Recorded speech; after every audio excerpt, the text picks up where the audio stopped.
cette intelligence artificielle, c'est que non. Il n'y a pas de biomarqueur qui est actuellement utilisé en pratique courante en psychiatrie au quotidien. Donc il dit qu'il y a des pistes pour le cortisol, le BDNF, pas mal de facteurs biologiques qu'on connaît, hein, mais qui ne sont pas utilisés en pratique clinique courante. Deuxième slide, donc c'est Thomas Insel, qui a été directeur de l'Institut pour la santé mentale aux États-Unis entre 2002 et 2015, qui maintenant a pris du recul et puis propose pas mal d'interviews, a publié un livre sur son expérience, sur les perspectives qu'il a autour de la psychiatrie, de la recherche en psychiatrie, qu'il explique que pendant son expérience, donc de 2002 à 2015, il a aidé à attribuer 20 milliards de dollars. 20 milliards de dollars pour la recherche en neurosciences appliquée à la psychiatrie, principalement en neurosciences.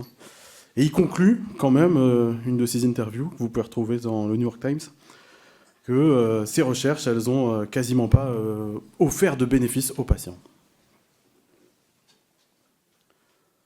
Est-ce qu'on peut considérer que la recherche en psychiatrie, elle est en crise? Je tends à le croire. Je vais vous illustrer ça également par deux articles que je juge importants.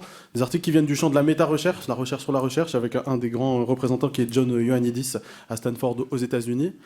Donc qui est vraiment une approche autour de la méthodologie de la recherche, de la validité de la recherche, où on peut vraiment trouver des éléments intéressants et importants pour prendre du recul, pour réfléchir aussi à sa pratique, qui, avec toute l'équipe de chercheurs, hein, avec Catherine Button en premier auteur, a publié en 2013 dans une revue célèbre, Nature Review Neuroscience, une analyse sur la réplicabilité des études en neurosciences cliniques, dont les études en psychiatrie, et qui montre que la majorité des études en neurosciences cliniques sont globalement peu fiables, avec une surestimation des tailles d'effets, avec une faible reproductibilité des études, et ils concluent, ils expliquent ce phénomène par une puissance statistique généralement faible des études, ce qui occasionnerait des difficultés de répliquer les résultats. Une autre étude que je trouve extrêmement importante, parce que moi je viens du monde des neurosciences, hein, j'ai fait de la génétique, j'ai fait de l'imagerie, beaucoup d'imagerie, donc je viens de ce monde-là, hein, donc c'est quelque chose que je côtoie de près, ou que j'ai côtoyé d'encore plus près. Une étude importante publiée dans Nature en 2022, de Marek et collaborateurs, qui analyse 50 000 IRM d'individus pour quantifier les associations entre le cerveau au sens large, c'est-à-dire sur de l'IRM cérébral, structurel ou fonctionnel, et de faire un lien, une association avec les différents phénotypes neuropsychologiques et les symptômes psychiatriques, et qui conclut exactement la même chose, hein, que globalement, dans les études en imagerie cérébrale en psychiatrie, il y a une surestimation des tailles d'effets, une faible reproductibilité des études, et une puissance statistique très faible, ce qui explique également que les études, on a du mal à les répliquer en imagerie cérébrale également en psychiatrie.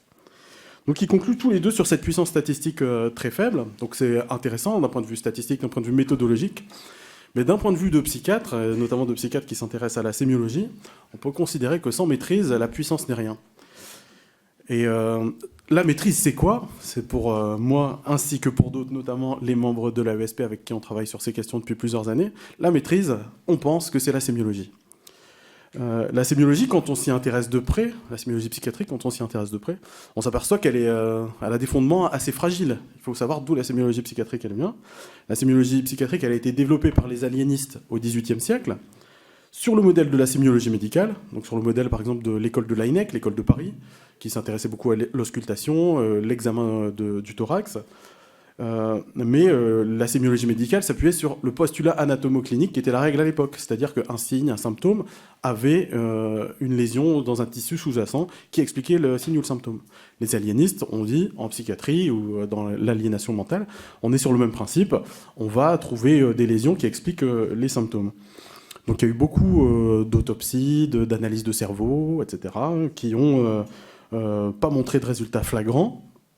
Et c'est pour ça que progressivement, s'est insinué, s'est développée la notion de symptomatologie subjective, c'est-à-dire décrire au plus près ce que vivent les patients, et la notion de vécu, qui a pris une importance capitale en psychiatrie.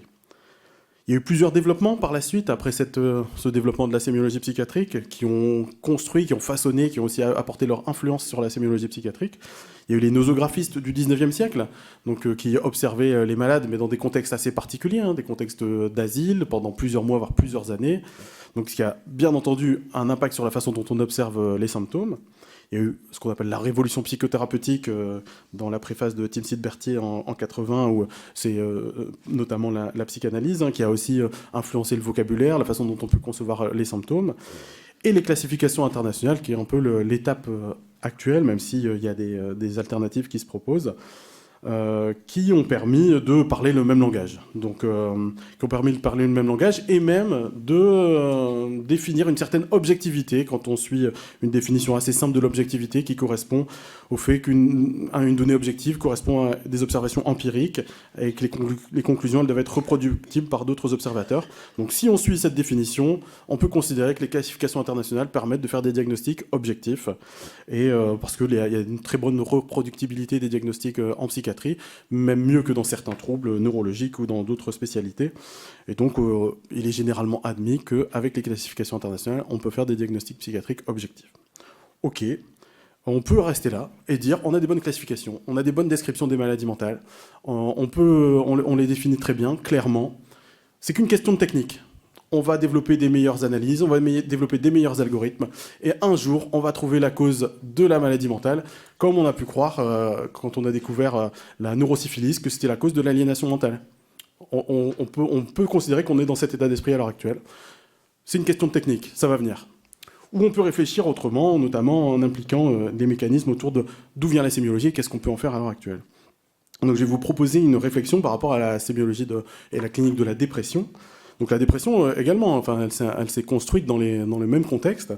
Et la phase descriptive de la dépression, donc, ce qu'on connaît classiquement, je vais vous en reparler après, elle ne vient pas de nulle part. Elle s'inscrit dans une théorie philosophique du XVIIIe siècle, qu'on appelle la psychologie des facultés. Et dès le départ, il y avait des grands débats sur qu'est-ce que c'est la dépression, est-ce que c'est une sorte de folie, est-ce que c'est une maladie qui touche l'humeur, et avec des camps pour et des camps contre. Ces observations, au fur et à mesure des années, marquées par les différents développements dont j'ai parlé, ont abouti aux classifications internationales qui permettent maintenant de classer la dépression. Si on prend les critères du DSM de la dépression, on a un trouble qui est extrêmement hétérogène et où on peut faire, avec les critères les plus simples, au moins 227 combinaisons de symptômes possibles. Et des études montrent, par exemple, sur des cohortes de 1500 patients, qu'il y a plus de 170 profils identifiés. Ce qui est intéressant de savoir aussi, c'est qu'il y a eu une sélection des critères qui ont été inclus dans les classifications qui ne reprennent pas les signes et symptômes classiques qui ont été décrits dans les manuels de psychiatrie entre 1900 et 1960. C'est une analyse qui a été faite par Kendler il y a quelques années. Par exemple, les symptômes physiques sont très peu apparents alors qu'ils étaient plutôt développés dans les manuels classiques de psychiatrie. Il en résulte le fait qu'à l'heure actuelle, on peut poser un diagnostic de dépression chez 2 personnes sans aucun symptôme en commun. Donc c'est ça aussi qui pose la question de quand on fait un essai thérapeutique, quand on fait une étude, on va inclure des patients qui ont le diagnostic de dépression, mais qui n'ont aucun symptôme en commun. Donc quelle est l'hétérogénéité, qu'est-ce qu'on peut supposer de l'hétérogénéité des groupes qui sont inclus? Et tout ça, c'est sans inclure les différentes caractéristiques, les différents antécédents des patients, et les caractéristiques catatoniques, les caractéristiques saisonnières, les caractéristiques qui sont peut-être associées à des profils complètement différents. Donc quelques résultats récents qui vont dans le même sens, c'est que les biomarqueurs candidats pour la dépression restent méconnus, que quand on fait une analyse où on prend presque 1000 patients et qu'on essaye de décrire comment on va prédire la dépression à l'aide de marqueurs cliniques, à l'aide de marqueurs biologiques, psychologiques, neuropsychologiques, qu'est-ce qui nous permet de prédire la dépression? À l'heure actuelle, la dépression, la prédiction, malgré ce niveau d'analyse, au mieux, elle est modérée. Donc on n'arrive pas à prédire le pronostic de la dépression à l'heure actuelle. Ce qui ressort le plus, c'est l'index de symptomatologie dépressive. En imagerie, je vous dis, moi c'est un champ dont je viens, donc c'est un domaine qui m'intéresse beaucoup. Les IRM cérébrales, à l'heure actuelle, ne peuvent pas être utilisés dans l'aide ou dans le diagnostic du traitement des patients qui souffrent de dépression. À l'heure actuelle, ça va peut-être changer, mais à l'heure actuelle, il n'y a pas en pratique quotidienne d'impact. Donc c'est dans ce projet, dans cette réflexion que s'inscrit Calypso, Calypso qui signifie clinique et analyse psychiatrique objective, et donc Calypso qui vient du grec calypsein, qui est une nymphe qui est celle qui dissimule, celle qui cache. C'est la nymphe qui avait caché Ulysse dans sa grotte pendant 7 années.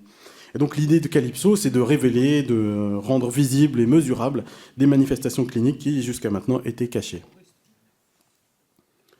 Alors, ce qui est intéressant, c'est que dans la dépression, il y a des signes et des symptômes qui sont observables et mesurables. Donc, au-delà des signes affectifs, pour pas dire subjectifs, autour de l'humeur dépressive, la perte d'intérêt, du plaisir, on a le ralentissement moteur, on a la vitesse d'élocution, les modifications de ton, la prosodie qui va changer dans la dépression, les temps de pause entre les mots. Ça a déjà été corrélé dans certaines études à la sévérité de la dépression. On a l'expression faciale aussi qui est modifiée dans la dépression, avec l'hypomimie, voire l'amimie chez certaines personnes. Ce qui a déjà été montré, c'est que la durée des sourires spontanés et l'animation de la bouche étaient associées à une sévérité de la dépression. Il y a le fameux oméga mélancolique, je vous proposerai une illustration par la suite. Et les signaux physiologiques qui peuvent également être associés à des pensées tristes, comme par exemple l'activité électrodermale. Alors, pour réfléchir à ces questions, on sait de certains outils qui viennent du monde de la vision par ordinateur, qui est un des grands champs de l'intelligence artificielle. La vision par ordinateur, ça permet à une machine de voir, de comprendre, d'analyser, de mesurer des images. Un exemple très simple, la vision par ordinateur permet de dire si le cheval est debout au repos ou s'il est en train de courir.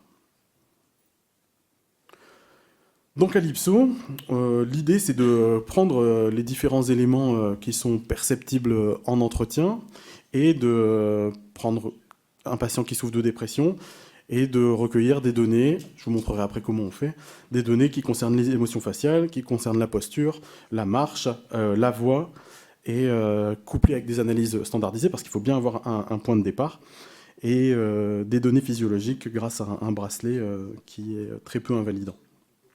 D'analyser ces différentes méthodes avec pour objectif de définir des marqueurs objectifs de la dépression, des marqueurs de sévérité, de définir différents sous-types de dépression, de prédire la réponse au traitement et de diminuer le risque de rechute.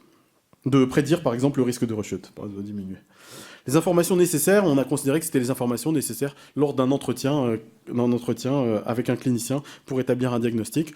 Donc le design de l'étude est très simple, c'est un entretien avec une psychologue, Clémence en l'occurrence, même si son visage est caché, ça vient d'une publication, et d'un patient, Fouad, qui est notre ingénieur de recherche, et donc on va capter avec une simple caméra et un petit micro les voix et la parole, le visage. On fait un simple test de marche et on a aussi le bracelet pour les données physiologiques qu'on peut considérer comme potentiellement intéressantes dans cette approche. Quelques résultats, donc on a à l'heure actuelle des outils qui peuvent permettre de reconnaître les émotions faciales à partir d'une vidéo. On peut prédire la sévérité de la dépression grâce au mouvement de la tête. On peut détecter et analyser des données physiologiques de façon non supervisée. Et ce qui est très important et ce qui est très technique, c'est qu'on a quelques méthodes, on est encore en train d'en développer, sur la façon de fusionner ces différents signaux. Ce qui est un grand challenge au niveau sciences informatiques.